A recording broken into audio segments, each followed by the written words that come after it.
Okay, punta na po tayo sa ating next topic mga guys. Nako, etong si um, Tibes, mga kaibigan, no? Sabi po ni Ramil Madriaga. Ito po ay sinabi po ni Akbayan Cheljok no, on Wednesday. Raised concerns over the safety of a potential key witness in the impeachment proceedings against Vice President Sara Duterte, citing allegations that former Negros Oriental Representative Arnulfo Tibes Jr. Wanted him killed. Naku, my goodness, mga kaibigan. So, hindi po pwedeng mamatay itong si Ramil Madriaga dahil marami po siyang sasabihin at marami po siyang dapat maikanta, mga kaibigan, tungkol po dito kay Vice President Sara Duterte, no? So, ito po si Tibes, alam naman po natin na kaalyado po ito ng mga Duterte at siya po ngayon ay nakakulong, no? So, sana ay ilipat na lang itong si Ramil Madriaga para po siya ay safe, mga guys, no? So, yan. Ito naman po tayo sa ating susunod na topic, no? Okay. Private schools will not be required to adopt the Department of Education DepEd plan term 3 terms. Ito po kasi mga kaibigan, ganito po yun. Gagawin na po 3 terms. Ito school calendar no, ng DepEd. Yung elementary, high school, no? Gagawin na po 3 term. Ibig sabihin, parang katulad po sa college, no? Yung 3 term lang.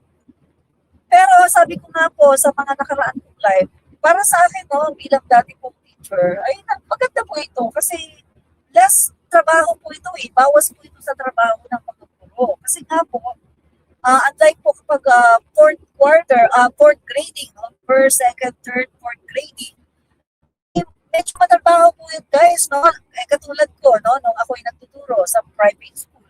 Ang ginagawa po namin, kami po yung gumagawa ng test paper, kami pa po ang, kapag nagpa-exam na kami din po ang nag-check, kami din po nag-check ng lahat ng mga libro, kami pa ang gumagawa sa Excel ng mga grades, etc., etc. Ang dami po namin ginagawa kasi fourth po no? Fourth grading yan. First period, second, third, fourth period. Samantalang kapag naging 3 term na lang, less work na po yan mga kaibigan. Para po sa akin, no, ito po ay maganda. Hindi lang po para sa mga guro, kundi para din po. So, sana, bago tayo mag-react, bago tayo umayaw, is bakit hindi natin subukan, di ba? Kasi hindi naman masasabi na, ay, 3 term na lang, ay baka mababawasan yung kanilang karunungan. Hindi po gano'n, no? Hindi po yun. So, mga kaibigan, sana ay supportahan na lang po natin kung ano po yung etong bago, no, na pagbabago po ng school calendar ng DepEd. Supportahan na lang po natin kasi pinag-aaralan po nila ito. Hindi naman po ito basta-basta na lang nilalabas na wala pong effort, no, na pag-aralan kung ano yung magiging advantage, disadvantage, or kung ito ba ay mas makakatulong, no, para po sa learning ng ating mga kabataan, no? So mga kaibigan, kung ako po ang tatanungin bilang dating guro, gusto ko po ito, guys, no? Gusto ko po yan, advantage po yan sa mga guro at maging po sa mga estudyante para sa akin, no? Kasi mas ano po hahaba yung kanilang kumbaga, hindi po, ganito kasi na, okay, bigyan ko kayo ng example para alam nyo. First quarter, alam nyo ba, guys, no, napansin ko yan ng guro ako sa dami na mga nilalagay na mga subject or nilalagay na mga topics, no, subtopics, etc., etc. Alam nyo ba mga kaibigan, nakukulangan yung oras. So, ang nangyayari, hindi pa nga masyadong nadi-discuss at hindi pa nga masyadong nasasagap ng bata or na-instill sa kanilang utak yung kanilang pinag-aaralan, magpe-prepare na naman for test, first period or second period. Parang ganun guys, no? Kunti pa lang yung napag-aaralan, mag-exam na naman. After bayad na naman, lalo-lalo na po sa private, no? So, kaya para po sa akin, mga kaibigan, advantage po talaga ito, gawing 3 term na lang. At iwanan na po natin yung dati natin kaugalian, yung 4th term or 4th grading, first, second, third, fourth grading. Mas maganda po itong 3 term na lang para po sa senior high at saka sa college. Yan. So guys, ano po comment nyo dito? Basta ba comment bago po tayo pumunta sa ating susunod na topic. No? So, si Nightbot, modernong makapili, Nel. Sabi naman ni Nolita, ambush me. Ako, huwag ka po sa... Okay, sabi naman ni sino pa ba? Okay, Brenda Barton, loud and clear. Yan. Marami pong salamat sa panonood. Yan. Okay. And then, nako guys, medyo na natin kasi paano na po yung aming yung biyahe namin papunta na po kami ng bundok, no? So, medyo baka mawala na po ako ng signal, kaya medyo bibilisan na po natin kasi papuntok na po kami, no? So, HPG chief steps down over sexual harassment raps filed by policemen.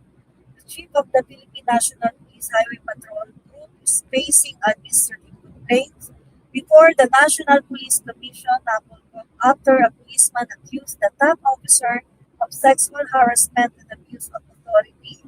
HPG Director Brigadier General Jesse Tamayaw was named in a 5-page sworn complaint filed Tuesday to the Commission's Inspection, Monitoring, and Investigation Service. Ayan mga kaibigan, no? So siya po ay nireklamo yung HPG chief, mga kaibigan, no? At siya po mga kaibigan ay bumaba, no? Sa kanyang pwesto dahil po dito sa reklamo, sa complaint po sa kanya ng sexual harassment. Si Brigadier General Jesse Tamayaw, no? At siya po ay nag-step down na lang, no? HPG chief steps down, no? Dahil po sa reklamo sa kanya ng sexual harassment. O yan, sa mga kapulisan po natin, mga kababayan, no? Ating po tandaan na tayo po ay tagapagpatupad ng batas at tagapagtanggol tayo sa mga naaapi at sa mga naaapi, no? So huwag po tayong manglamang sa ating kapwa at huwag po tayong gumawa ng mga bagay na labag po sa batas dahil ganyan po talaga ang mangyayari sa inyo. So maraming po salamat mga kaibigan, no? Okay. Okay guys, no? Yan po pala ay ating last topic na. Yan, sabi ko nga po sa inyo, medyo pinilisan ko na kasi paakyat na po kami ng bundok mga kaibigan. No? So, maya-maya, anytime from now, mawawala na po ako talaga ng signal. Yan, maraming po salamat sa mga nanonood po dito. No? Paki-follow po, paki-subscribe po muli si Niolo, at saka ako po si Andy Rich, at saka si Banon Boy Mandirigma, at saka si PBL. Maraming po salamat sa lahat ng nanonood. Bye-bye at God bless po sa inyo. Bye! Maraming salamat. Baka mawawala na po ako ng signal. Bye-bye!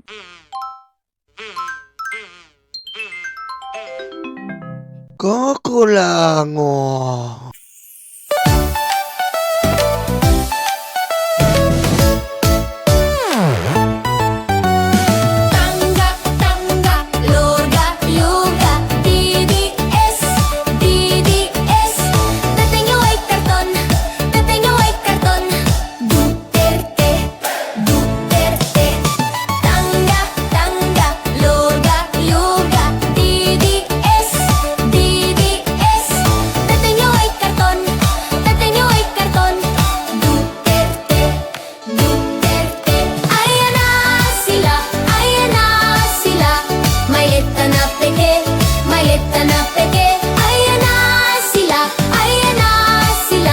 May letta na peke